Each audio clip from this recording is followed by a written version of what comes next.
Thank you very much for this opportunity to be here today and to participate in this Counterpoint commencement. First, I would like to congratulate the graduates and their families for this wonderful achievement of receiving your degree today. This is an enormous undertaking to graduate from this institution, and you are to be commended for your efforts. Secondly, I would like to acknowledge the organizers of this commencement and their supporters for being willing to stand up and speak for your ideals in an elegant and respectful way. I've been asked to share with you some of the ethical issues and experiences that Nancy and I have faced in our journey together over the years, especially as it relates to our careers. When I graduated from WPI 40 years ago, it was quite a different place. A vision for comprehensive education for scientists and engineers was being developed called the WPI plan. As a freshman, we had very few elective courses available over the 4 years of the curriculum. The campus was all male. ROTC was mandatory for the first 2 years here. We wore ties and jackets to dinner in Morgan Hall. But by the time I left, the campus was co-ed, ROTC was optional, and haircuts and attire departed significantly from the traditional image of the buzz-cut engineer. I took a job at General Electric as a field engineer in the construction of electric power plants. My job was to supervise the assembly, startup, and testing of the turbine and generator systems. When Nancy graduated, she took a job with the Stone & Webster Corporation doing design work for a 1,000-megawatt nuclear plant in Pennsylvania. My last assignment was at the Hanford Works in Richland.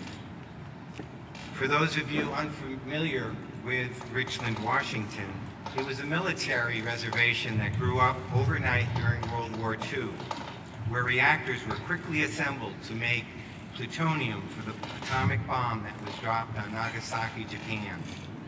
A similar plant was being built in parallel at Oak Ridge, Tennessee, where another reactor system made enriched uranium for the bomb that killed 100,000 people at Hiroshima.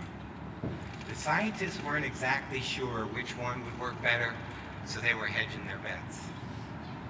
Nancy took a position working on the next generation of nuclear reactors, which was a breeder called the Fast Flux Test Facility.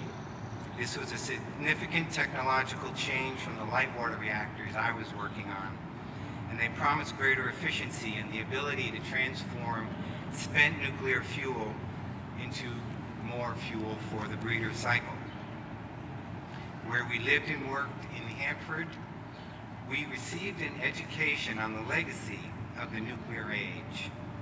There were large tank farms there containing high-level liquid waste left over from the World War II effort to build the bombs.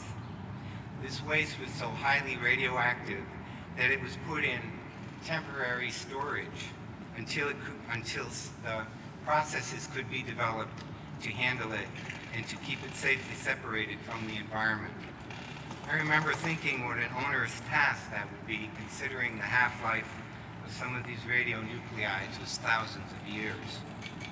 We learned about a larger fleet of nuclear reactors along the Columbia River that were designed not for power generation, but for nuclear weapon production. The U.S. at the time was in the middle of the Cold War with the Soviet Union and had deployed somewhere between 10 and 20,000 nuclear weapons ready to destroy our enemies. And it was clear to me that a byproduct of any such event as that would be the destruction of our precious planet as a side effect. We learned that the temporary steel tanks had been inspected for years by technicians who went out and observed the level indicators on the sides of the tank and checked off a box on their forms that said the tanks were full. Unfortunately, these indicators had been frozen in place long ago. And while we were there, robotic cameras were developed that did a visual inspection to discover that 2 of the 10 tanks were empty, long ago corroded and drained into the groundwater. To this day, the Columbia River is contaminated with these radionuclides all the way to the sea. And so we were educated in systems thinking. I had always imagined that I was building turbines and generators. I never paid much attention to where the steam came from, whether it was an oil-fired boiler at the Mystic River Station in Boston, or the coal-fired facility at Brayton Point, or the nuclear plants at Vermont Yankee and Millstone and Hanford. This education in Hanford coincided with the birth of our first son, Seth, WPI, class of '98. Our world had changed as only parents in the audience can appreciate. Our day-to-day concerns with our own affairs gave way to responsibilities to create a better world for our son. We slowly and at first reluctantly recognized that we were helping to mortgage his future by continuing to work in the nuclear industry, because we understood that nuclear weapons cannot be built without nuclear reactors. The science of containment for the waste could probably be developed to keep it safe for a while from the environment. But we knew it would be much easier to imagine multiple scenarios where political and economic interests in competition for global resources and dominance could trigger a nuclear war by intent or by accident that would forever alter our beautiful planet. In the end, it really wasn't that hard a decision to walk away from our comfortable, high-paying jobs in response to the prompting of our conscience. Again, it was my education here at WPI that made all the difference for me. As a student, my faculty advisor, my thermodynamics professor, and my friend was Dr. John Mark Boyd. He was one of the faculty members who helped to write the WPI plan. During the time at WPI, the Vietnam War was raging. I was one of the students involved in protests against the war. A series of teach-ins were held by the faculty to discuss this issue of war as an instrument of American foreign policy. Dr. Boyd led a discussion about personal responsibility in the engineering profession, and he urged us to own our work. He pleaded with us to be responsible for how we invested our intellectual capital and the professions that we chose. He said, don't ever just do your job. Understand and be responsible for the consequences of the work that you do. Remember, the bricklayers at Auschwitz were just doing their job. I never forgot that. My father had fought in World War II. Historians and scholars have spent much time discussing how the outcome of that terrible conflict could have been changed by earlier action on the part of the world to confront the tyranny of Hitler. The toll of 6 million Jews who died at the hands of the Nazis may have been reduced if people of conscience had stood up. And so Nancy and I decided to leave our jobs and to move back to New England and begin work in the solar energy industry. Now, I did mention it was in the 70s, and you could challenge the wisdom of our timing.